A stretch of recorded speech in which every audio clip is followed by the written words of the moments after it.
साथियों नमस्कार। बात करेंगे रेडियो ऑपरेटर को लेकर कि हमें कौन सी किताबें पढ़नी चाहिए इस समय की जो है सिलेक्शन हो जाए। आप लोग के ऊपर जो है प्रेशर बढ़ रहा होगा कि हम ये अभी नहीं तैयार है, हमारा वो नहीं तैयार है, अभी हमें लग रहा है कुछ तैयार नहीं है। तो ये सबके साथ होता है, ठीक है। डीमोटिवेट होने की यहाँ पर ज़रूरत नहीं है। यहाँ पर ऐसी कोई बड़ी बात नहीं है कि ये सिर्फ आपके साथ हो रहा है, सबके साथ होता है कि अभी ये नहीं तैयार, एग्जाम होने वाला, अभी वो नहीं तैयार, अभी तो कुछ तैयार ही नहीं है। ऐसा सबके साथ होता है। लेकिन अभी हम बताएंगे कि आपको कौन सी किताबें पर ज़्यादा ध्यान देना चाहिए और क्या क्या पढ़ना चाहिए, ठीक है। तो अभी लेकिन इससे पहले बता दें कि आप लोग जो ग्रुप दिया गया है उससे जुड़ जाइए। उससे जुड़ने से ये होगा कि वहाँ पर हम काफ़ी जो है पीडीएफ जो है भेजते रहते हैं, रेडियो ऑपरेटर संबंधी हो, वो चाहे यूपी पुलिस की हो, ठीक है। कोई भी हो आपको वहाँ पर मिल जाएगी। जैसे कि कोई नोटिफिकेशन आता है तुरंत वहाँ पर हम डाल देते हैं। वीडियो तो थोड़ा सा लेट हो जाता है बनाने में, ठीक है। अब बात करते हैं कि कौन सी किताबों से तैयारी करना चाहिए। देखो आपको पता है कि आपके में चार जो है पार्ट आएंगे, जैसे कि हिंदी हो गई और रीजनिंग हो गई, मैथ हो गई और जीके। ये साइंस वाला थोड़ा सा इसमें बढ़ गया है यूपी पुलिस से अगर अलग करें तो, ठीक है। तो इसमें जो साइंस है जैसे कि भौतिक विज्ञान, तो ये जो अलग से जुड़ा है इस पर हम बाद में बात कर लेंगे। लेकिन पहले बात करेंगे कि जैसे कि हम शुरू करते हैं हिंदी से। तो हिंदी के लिए आप एक बुक जो है ले सकते हैं। हिंदी के लिए एक ये देखा होगा नालंदा की बुक है। अगर आप इसे पढ़ लेते हैं तो हमें नहीं लग रहा कि ये एग्जाम नहीं निकलेगा। एग्जाम निकलने का मतलब है कि आपके हिंदी में जैसे कि 100 में कम से कम 95 96 इतने नंबर आपके आराम से आ जाएंगे। इसमें कोई बड़ी बात नहीं है 95 96 नंबर ले आना। एक आधे क्वेश्चन की तो बात हो ही नहीं सकती, क्योंकि आते हुए भी क्वेश्चन कभी कभी गलत हो जाते हैं। तो एक आधे क्वेश्चन को अगर छोड़ दें तो 95 96 ये आपके अगर नंबर आते हैं तो बहुत अच्छा स्कोर ये माना जाएगा हिंदी के लिए, ठीक है। तो हिंदी के लिए आप अगर इससे पढ़ते हैं, देखो किताबें बहुत सारी हैं, आदित्य पब्लिकेशन है, उससे भी आप पढ़ सकते हैं। लेकिन अगर आपके पास ये है तो आप जरूर इसे पढ़ें, ठीक है। इसको पढ़ लें, बार बार पढ़ लें और आपका सिलेक्शन इसी से हो जाएगा और अच्छे जो है नंबर आ जाएंगे हिंदी में, ठीक। अब बात करेंगे रीजनिंग की। तो रीजनिंग के लिए बता दें तो रीजनिंग के लिए देखो ये आपने देखा होगा मास्टर रीजनिंग। मास्टर रीजनिंग जो है ये आप लगा लें इसको। इस रीजनिंग की किताब को बार बार लगाएं।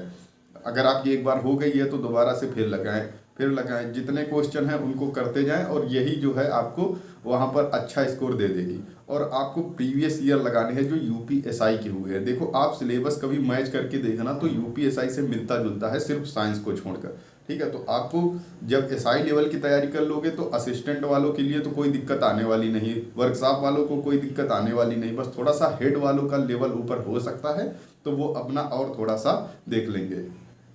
बाकी आप इस रीजनिंग को अगर बार बार लगाते हैं तो हमें नहीं लग रहा कहीं और से तैयारी करने की ज़रूरत है। ये कोई ऐसे ही नहीं बता दे रहे हैं हमें। देखो जब से 18 के बाद जितनी भी वैकेंसी आई हैं सब में हमारा नाम रहा है, तो इसलिए हम बता रहे हैं कि आप इसको जो है लगाइए और उसके बाद आप देखना कि आपका स्कोर लगातार बढ़ता हुआ नजर आएगा और वहाँ पर एक अच्छा स्कोर कर पाओगे। 100 में लगभग 90 प्लस तो इसमें जाना ही जाना, 90 प्लस इसमें कोई रोकने वाला नहीं है, आपका आराम से आ जाएगा। अब बात कर लेते हैं मैथ की। तो मैथ की बात करें तो जो आपने देखा होगा आर.एस. अग्रवाल, आर.एस. अग्रवाल आप लगा सकते हैं। इसमें देखो एडवांस मैथ है नहीं तो उसमें इतना ज़्यादा लोड लेने की ज़रूरत नहीं है। बाकी और भी किताबें हैं मैथ की, कई आप लगा सकते हो, कोई दिक्कत वाली बात नहीं। आपके पास जो है वो लगाइए, लेकिन उसको बार बार लगाइए। लेकिन आर.एस. अग्रवाल है तो उसको बार बार लगाइए आप, ठीक है। और इससे ज़्यादा बाहर का कुछ नहीं आना, क्योंकि एडवांस मैथ जब आती है तब दिक्कत होती है। लेकिन यहाँ पर अर्थमेटिक आने वाली है, अर्थमेटिक में कोई दिक्कत होने वाली है नहीं। और उसी में थोड़ा सा रीजनिंग रहेगी। रीजनिंग का मतलब है कि वो मैथ में ही आती है। जैसे कि 40 क्वेश्चन आने हैं तो उसमें आपको मैथ के मिलेंगे बस वही 15-16, उसके बाद सब रीजनिंग ही रहती है। और उसमें जो है देखना सिलेबस सही से, तो उसमें पार्ट ए पार्ट बी करके दे भी रखा है, ठीक है।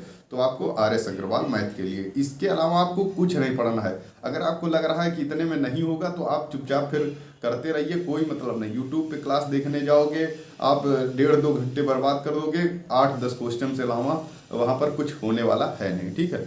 अब ये हो गया। तो अब बात करें उसके बाद जो है जीके जीएस की आ जाती है। तो जीके जीएस के लिए आपने देखा होगा नया संस्करण लूसेंट ले सकते हैं, इतना पर्याप्त है। देखो आप आपके लेवल की बात कर रहे हैं, इससे ऊपर लेवल की बात बिल्कुल नहीं कर रहे हैं।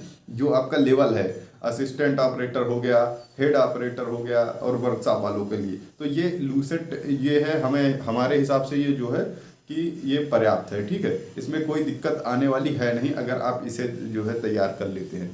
बाकी अगर साइंस की बात करें तो साइंस के लिए आपने देखा होगा कि जो 12th के बाद जो एयरफोर्स की तैयारी करते हैं वहाँ से आप न्यूमेरिकल लगा सकते हैं। वो साइंस की बुक अगर आप ले लेते हैं फिजिक्स के लिए, तो हमें लग रहा है कि वहाँ से न्यूमेरिकल कवर कर लीजिए, और बाकी दृष्टि की एक थ्योरी के लिए है वो आप ले लीजिए। चैप्टर के अलावा बिल्कुल भी कुछ मत पढ़ना, जितने चैप्टर हैं बस उतने ही पढ़ो, और प्रीवियस ईयर ज़्यादा से ज़्यादा लगाओ। यूपीएसआई के जितने भी प्रीवियस ईयर में एग्जाम हुए हैं, वो चाहे जेल वार्डर फायरमैन रहा हो, या फिर यूपी पुलिस वाली पुरानी भर्ती रही हो, और या फिर यूपीएसआई रहा हो, सबसे ज़्यादा ध्यान यूपीएसआई पर देना। उसका एक एक क्वेश्चन लगा के जाना, आपको देखना बहुत ही ज़्यादा वहाँ पर लाभ मिलने वाला है, कोई दिक्कत वहाँ पर नहीं होने वाली। तो साइंस के लिए हमने बता दिया, बाकी न्यूमेरिकल के लिए हमने पीडीएफ भी डाल दिया है ग्रुप में, वहाँ से भी आप लगा सकते हैं।